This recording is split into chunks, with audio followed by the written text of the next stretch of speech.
किशनगंज जिले में बालू का अवैध कारोबार थमने का नाम नहीं ले रहा है। वैध घाट चलाने वाले ही प्रतिबंधित मशीनों से अवैध खुदाई करा रहे हैं। अधिकारी भी कार्रवाई के नाम पर खानापूर्ति कर रहे हैं।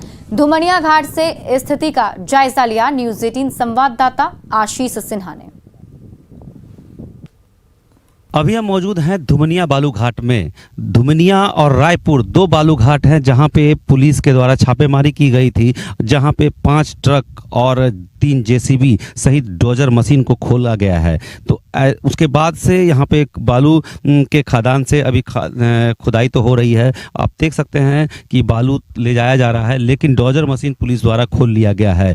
सबसे बड़ी बात है कि डोजर मशीन को लगातार उपयोग करना ये बड़ा सवाल खड़ा करता है। इसमें अधिकारी को इसकी जानकारी नहीं हो पाती है। लोकल लोग जब शिकायत करते हैं तब मजबूरन बड़ी अधिकारी को कार्रवाई करनी पड़ती है। ऐसे में ये समझा जा सकता है कि बालू खदान में कितना बड़ा खेल हो रहा है। ये अक्सर की शिकायत के बाद ही जगती है और अक्सर ये जो डोजर जो प्रतिबंधित ये मशीन है ये लगा के लगातार बालू की खुदाई करते हैं बालू माफिया, और खुलेआम उसको बेचते हैं, जिसको कि बीच बीच में देख सकते हैं। एक गाड़ी अभी आ रही है उधर से, देख सकते हैं जो ओवरलोड बीच सारे करके ले जाते हैं। तो ऐसे हालात में समझा जा सकता है कि बालू माफिया द्वारा हर वो अतिक्रम अपनाया जाता है जिसमें उनको गैरकानूनी काम करते हुए अपने राजस्व को, सरकार को राजस्व की क्षति पहुंचाते हुए अपना लाभ लेते हैं।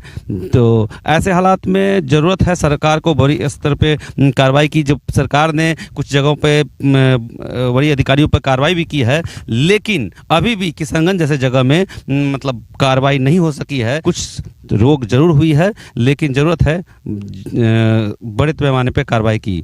आशीष सिन्हा, न्यूज़ 18 किशनगंज। गोपालगंज में चोर बेखौफ हैं। चोरों ने एक ही रात पैक्स के बैंक समेत 10 दुकानों के ताले तोड़कर चोरी की घटना को अंजाम दिया।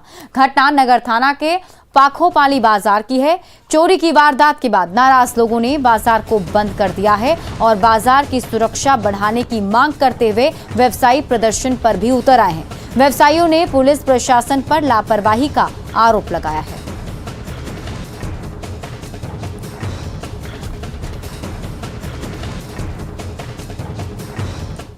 सीतामढ़ी के औद्योगिक क्षेत्र में विश्व बैंक से लाखों का लोन लेकर 42 साल पहले कोल्ड स्टोरेज के निर्माण का काम शुरू हुआ था, लेकिन 42 सालों बाद लाखों का लोन करोड़ों में तब्दील हो गया और कोल्ड स्टोरेज आधा अधूरा है।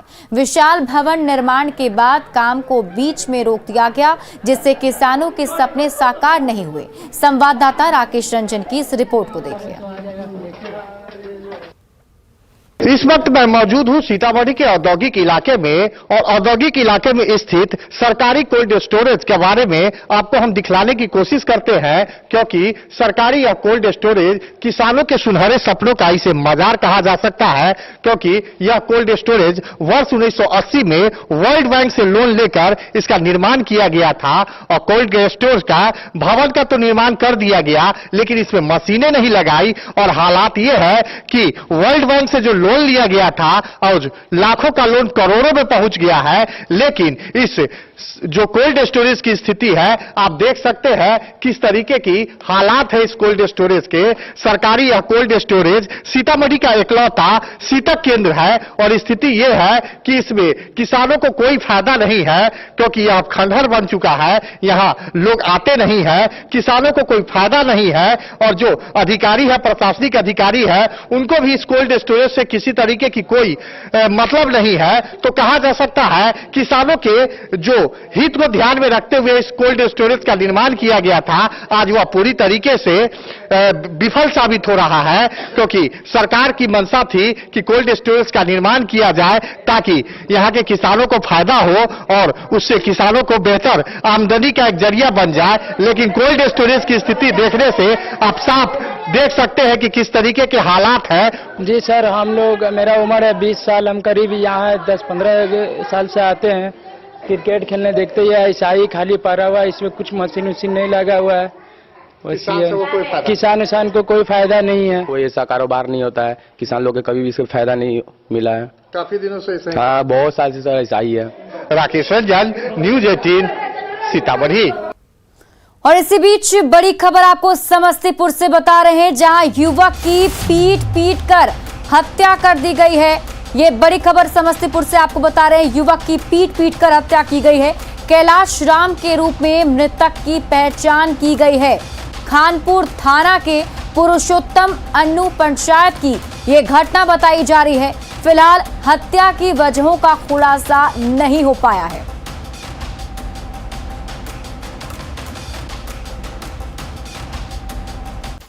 भागलपुर के नौगछिया के मनिया मोड़ सड़क पर अपराधियों ने एक मुर्गा व्यवसायी की गोली मारकर हत्या कर दी। घटना बीती रात उजानी गांव में घटी।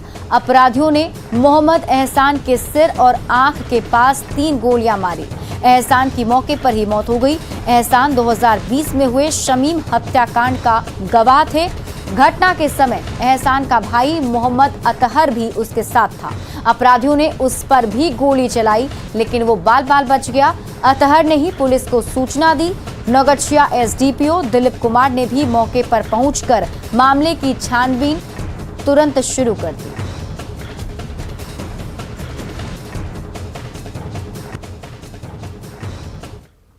खगड़िया के बेलदौर प्रखंड के नारदपुर गांव के हिमांशु राज ने भारतीय सेना में लेफ्टिनेंट बनकर अपनी मां के सपने को साकार किया है। हिमांशु राज आईआईटी में सफल होने के साथ साथ एनडीए में भी चयनित हुए, लेकिन आईआईटी छोड़कर देश की सेवा के लिए सेना ज्वाइन किया। गांव पहुंचते ही मां ने अपने बेटे का स्वागत किया, जबकि गांव के लोग सेना की वर्दी में हिमांशु राज को देखकर गदगद हो गए। हिमांशु राज के पिता भी भारतीय सेना में थे और 2020 में सूबेदार मेजर के पद से रिटायर हुए थे।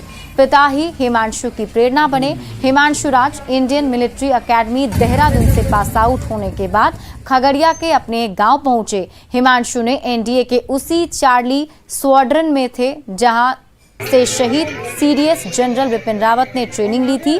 हिमांशु की उपलब्धि पर पूरा परिवार गौरवान्वित है।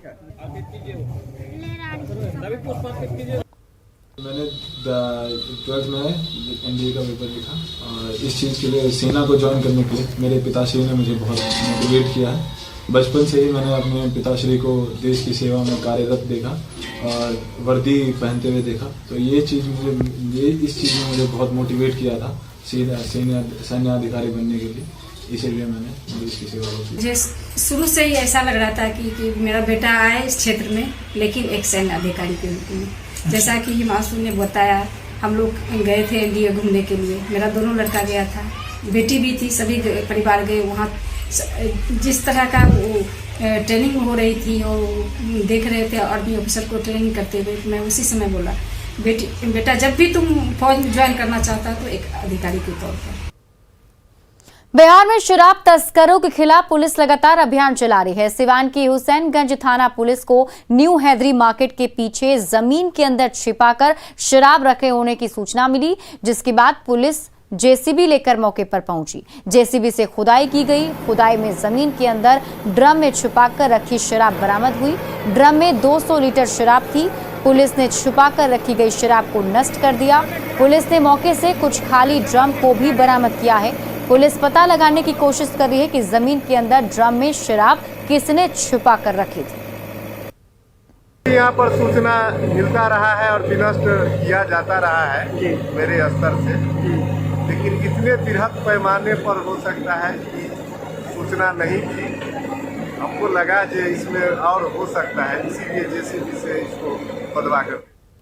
अरवल में स्वास्थ्य विभाग की एक बार फिर बड़ी लापरवाही सामने आई है। सदर अस्पताल में डॉक्टरों की लापरवाही की वजह से एक महिला की परेशानी बढ़ गई। दरअसल 2 साल पहले सदर अस्पताल में एक महिला का फैमिली प्लानिंग हुआ, लेकिन फैमिली प्लानिंग के बावजूद महिला फिर से गर्भवती हो गई। महिला ने सिविल सर्जन से इसकी शिकायत दी है। महिला का कहना है कि पहले से उसके 3 बच्चे हैं और अब 4 बच्चों का पालन पोषण उसके लिए एक मुसीबत बन जाएगा। महिला ने सिविल सर्जन से भरण पोषण को लेकर शिकायत की। महिला के शिकायत से स्वास्थ्य विभाग में हड़कंप मचा हुआ है।